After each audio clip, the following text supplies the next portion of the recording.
Hey guys, welcome to another Sword of Convallaria video. In this video, I'll be covering a quick review on the upcoming banner in the global version of the game, where it's a shared banner featuring Inanna and Xavier.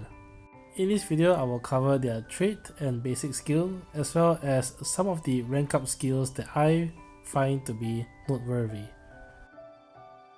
I will start off first with Xavier. Now in many tier lists, Xavier is ranked pretty low. Looking at his skill list, I think that's mainly because of his style of play. Xavier excels in charging into a group of enemies, doing a bunch of AoE damage, landing some sort of debuffs on the enemies, and hopefully bring down as many as he can before they get to him. It's sort of a high risk, high reward style of play where, if you can find a group of enemies clumped up together and they happen to be defenders, then he will most certainly do a bunch of damage. Even against neutral elements, he can probably still do a big chunk of damage due to the passives and self buffs that he has. First off, starting off from his trait, and the one reflected here is assuming that he's at 5 star, but essentially his trait increases his attack when there are enemies within 2 tiles of him, and the more enemies there are, the more his attack increases. Likewise, if there are enemies right next to him within a 1 tile radius, he also gets additional physical damage bonus. To further encourage charging into a group of enemies, Xavier does have a couple of AoE skills in his arsenal, and this starts off from his basic skill, which is the sweeping bash skill, which does damage in a 3x2 area and inflict physical defense 1, which is I guess okay for a starting skill. And as you rank up Xavier, by rank 3 he gets access to his next AoE skill, which does 70% damage to all enemies within 2 tiles around him, but also gives him 40% lifesteal, which is designed to help sustain him while hopefully being able to mow down as many enemies as he can before they can finally bring him down. His rank 3 skill also inflicts a minus 50% healing received debuffs on all enemies hit, and this is particularly noteworthy in a PvP situation. Unfortunately though, his next AoE skill only comes on rank 11, and rank 11 actually you have a choice. His first skill is the Falling Comet Dash, which is a charge skill, and to me this is noteworthy because this is his only gap closing skill, so it brings him right up to the enemy. Otherwise, without this, you actually have to just walk up to the enemy group in the traditional sense, and that's one of the drawbacks with Xavier. If you are trying to walk up to a group of 3 to 4 enemies, Xavier himself will likely sustain damage by the time he gets there and starts attacking, so having this rank 11 at least helps to quickly close the gap so that he can start spamming his AoE skills. His dashing skill also inflicts a speed down debuff on all enemies, and again this is also particularly noteworthy in PvP. Speaking of PvP, you can combo this with his rank 7 skill, which is a passive, and his passive grants him at the start of battle full energy, so he starts off with 5 energy if he has this passive equipped, and it also gives him a massive speed boost, most likely allowing him to act first in the entire battle. So hypothetically speaking, he can start first, use his rank 11 skill to dash in and inflict speed down debuff, and then if he survives the first round, he can then use something like his rank 3 skill to inflict the lower healing received, or his basic skill to inflict physical defense 1 down. That being said, if you don't want his dashing skill, his other rank 11 skill is also pretty okay. This is also an AoE skill and is his hardest hitting AoE skill, and on top of this it also gives him parry and preempt, which helps him to survive, hopefully as long as possible before he gets taken down.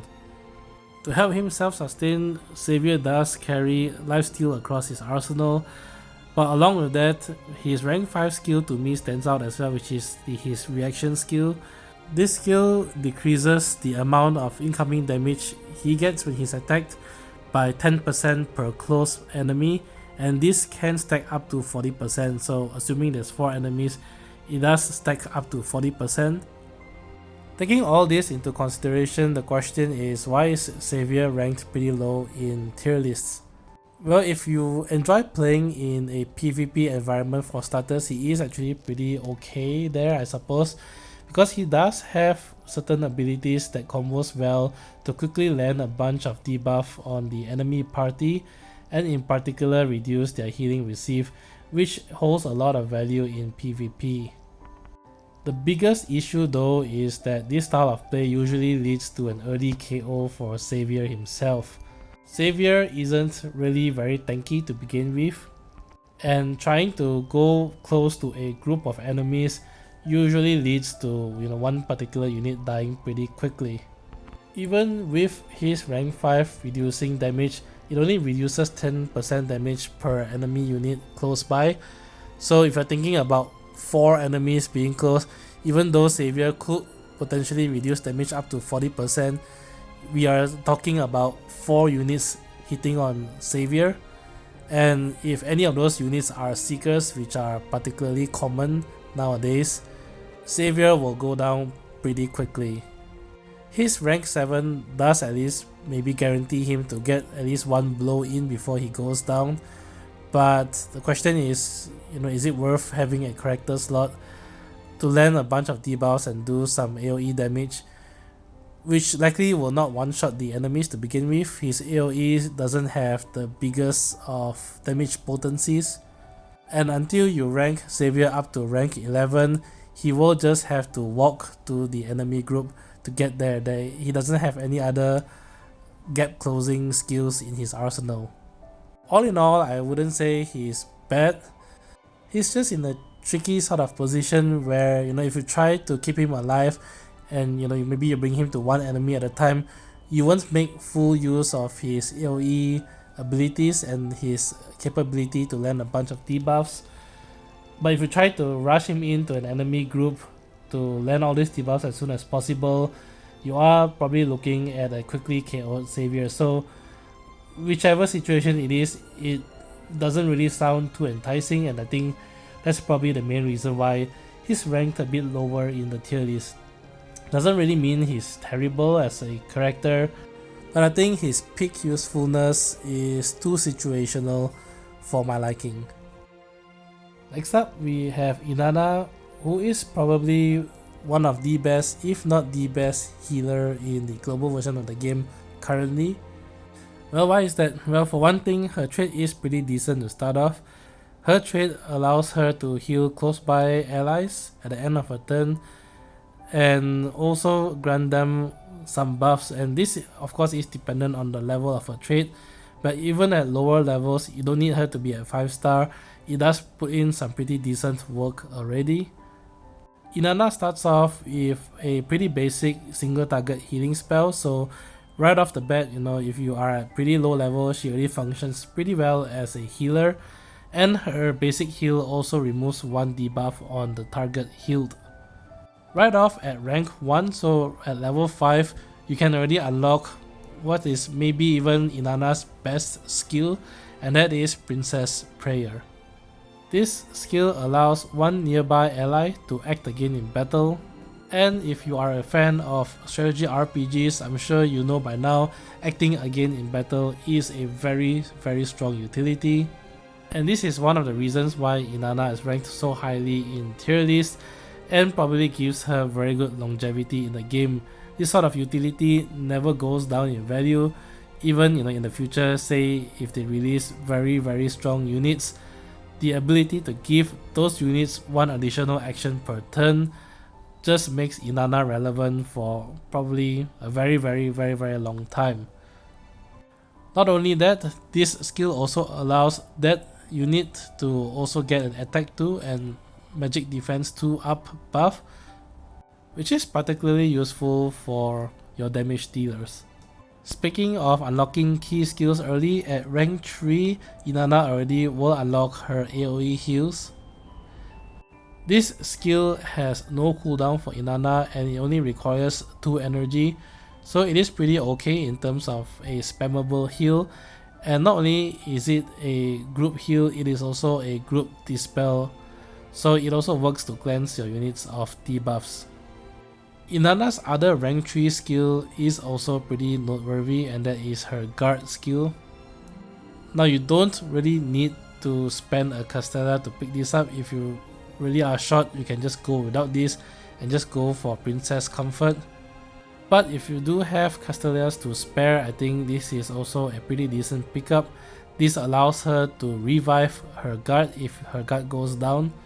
And speaking of her guard isn't really the most capable unit, obviously, since it's just a summoned unit. Inanna's guard is a defender class, and it does have the ability to use global guard, which allows him to use assist cover on allies 2 tiles away.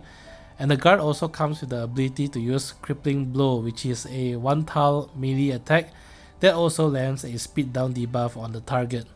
Nothing terribly exciting, but I've used Inanna for quite a while, and the guard does come in pretty handy sometimes. Even if the guard goes down in 1 hit, it is 1 hit that you actually prevented someone in your team to receive, and this can be pretty critical when you're talking, for example, the high level weapon trials or turret trials where the bosses hit pretty hard. Finally, Inanna's ultimate at rank 11 sacrifices 90% of her life, but puts her in a state where she cannot be hit, sort of like Cole's height skill, and while she's in this state, she has a massive boost to her healing done, and she heals all nearby units every single round. This lasts for 2 rounds, essentially turning Inanna into like a healing turret of some kind. But I have to say, I have never used this skill before, and out of the rest of her skills listed here, I think her ultimate is probably the relatively weaker one, or the one that provides the least utility out of her other skills.